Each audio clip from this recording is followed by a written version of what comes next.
Hello friends, आप सभी का एसके एनिमे में एक और बार स्वागत है। कूल फायर, होप करता हूँ आप सब बढ़िया होंगे। आज हम एक्सप्लेन करने वाले हैं नारुतो शिपुडेन के एपिसोड नंबर 11 को, जिसमें ड्रामा, एक्शन और सस्पेंस का ऐसा डोज मिलेगा कि कुर्सी की पेटी बांध लो वरना गिर जाओगे। Tears of Joy. वैसे अगर आपको ये एक्सप्लेनेशन पसंद आए तो वीडियो को लाइक और चैनल को सब्सक्राइब जरूर कर लेना, वरना काकाशी सेंसेई से शारिंगन एक्टिवेट करवा दूंगा। तो एपिसोड की शुरुआत में हम देखते हैं लेडी चियोक को, जो काकाशी पे अटैक करने वाली होती है। तभी नारुतो अपने क्लोन का यूज करके लेडी पे अटैक करता है। दोनों के बीच हाथापाई होता है, फिर लेडी चियोक पीछे हट जाती है। नारुतो कहता है कि आप ये क्या कर रही हो? काकाशी सेंसेई पे अटैक करने की हिम्मत कैसी हुई? लेडी चियोक कहती है कि मैं इसी दिन का इंतजार कर रही थी। White Fang of the Leaf Village, तुमने मेरे बेटे को मारकर अच्छा नहीं किया और अब मैं उसका बदला लूंगी। लेडी चियोक अटैक करने ही वाली होती है, पर उनके भाई अभी जो उसे रोकते हैं और कहते हैं कि जरा ध्यान से देखो, वो व्हाइट फैंग जैसा जरूर दिखता है पर वो व्हाइट फैंग नहीं है, वो तो कब का मर चुका है। तभी काकुरो बहुत दर्द में होता है। फिर साकुरा कहती है कि रुको, मुझे देखने दो। वहां डॉक्टर्स पूछते हैं कि रुको जरा, तुम कौन हो?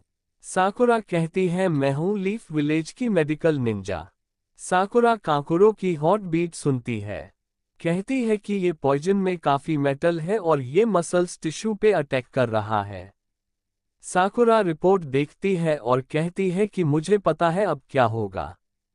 कार्डियक मसल्स कमजोर हो जाएंगे और फिर हॉट काम करना बंद कर देगा, और कहती है कि इतना जल्दी एंटीडोट बनाना पॉसिबल नहीं है।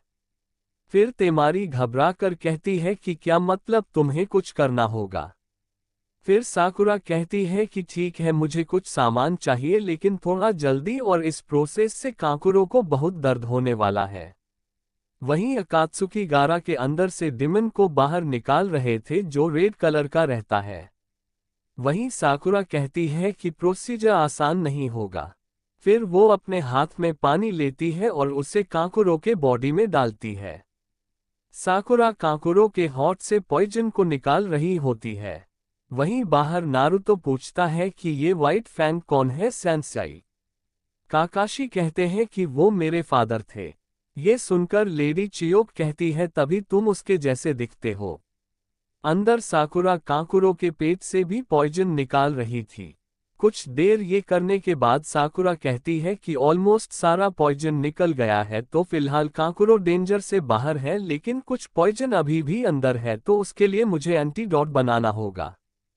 तो मुझे कुछ हर्ब्स की जरूरत पड़ेगी और ये बैंडेज को तुरंत ही चेंज करो और एक आईवी ड्रिप लगाओ। नारुतो सोचता है कि साकुरा कितनी शांत है। वहीं पे लेडी चियोक आती है और कहती है कि तुम्हें देखकर मुझे लेडी सुनाडे की याद आ गई। फिर साकुरा कहती है कि लेडी सुनाडे मेरी टीचर है, उन्होंने ही कहा कि मुझे यहाँ आना चाहिए।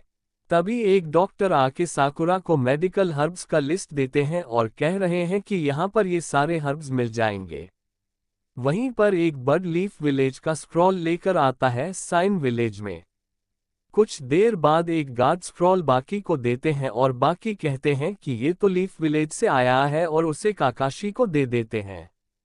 काकाशी कहते हैं कि इसमें लिखा हुआ है कि टीम गाय जल्दी ही यहाँ पर आ रहे हैं, उन्हें एजा बैकअप के लिए भेजा गया है।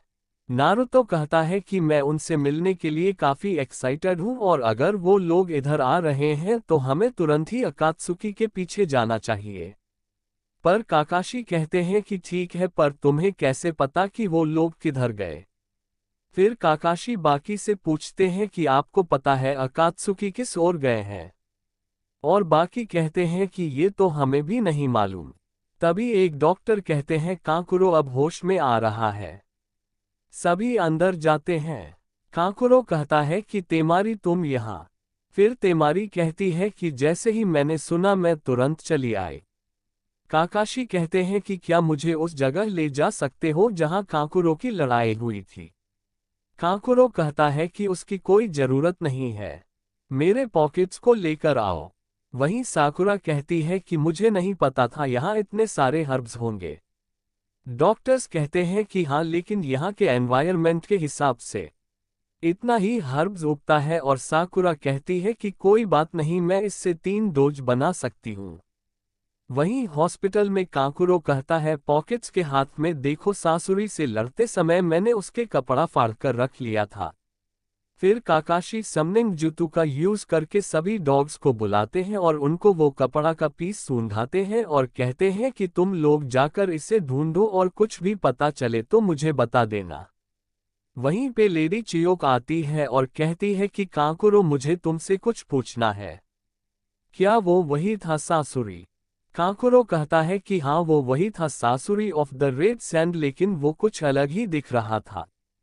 काकाशी पूछते हैं कि सासुरी ऑफ द रेड सैंड, क्या आप मुझे बताना चाहोगे इसका मतलब क्या है? वहीं साकुरा एंटीडॉट का टेस्ट कर रही थी। एंटीडॉट सक्सेसफुली बन जाता है और वो तुरंत जाकर काकुरो को दवा पिलाती है और कहती है कि तुम बस रेस्ट करो। फिर बाकी कहते हैं कि आप लोग इतना दूर से आए हो तो जाने से पहले थोड़ा रेस्ट कर लो। फिर काकुरो को पास्ट याद आता है जब गारा उसे कह रहा होता है कि एक दिन जरूर आएगा जब मैं भी नारुतो के जैसा बन पाऊंगा। इसकी वजह से मुझे समझ आया क्यों मेरे जैसे ही दर्द में था। तभी काकुरो नारुतो से कहता है कि मेरे छोटे भाई को बचा लेना। फिर नारुतो कहता है, फिक्र मत करो, और यहीं पर ये एपिसोड भी खत्म हो जाता है। तो बस दोस्तों, आज के लिए इतना ही। काकुरो तो बच गया, लेकिन गारा की हालत अब भी नाजुक है। आगे क्या होगा ये जानने के लिए अगले एपिसोड का इंतजार करो। कूल। अगर आपको ये एक्सप्लेनेशन पसंद आया हो तो वीडियो को लाइक करना मत भूलना, चैनल एसके एनिमे को सब्सक्राइब करना और कमेंट करके बताना कि अगला एपिसोड कब देखना चाहते हो। और हाँ, अगली बार लेट आया तो मत कहना, डटे bio. Tears of Joy fire. तो मिलते हैं अगले एपिसोड में, तब तक के लिए बाय बाय, और शिनोबी वे को फॉलो करो। और हाँ, अगर गारा को बचाना है तो सब्सक्राइब कर दो, वरना तुम जानते ही हो अकात्सुकी किसका अगला टारगेट बनाएंगे।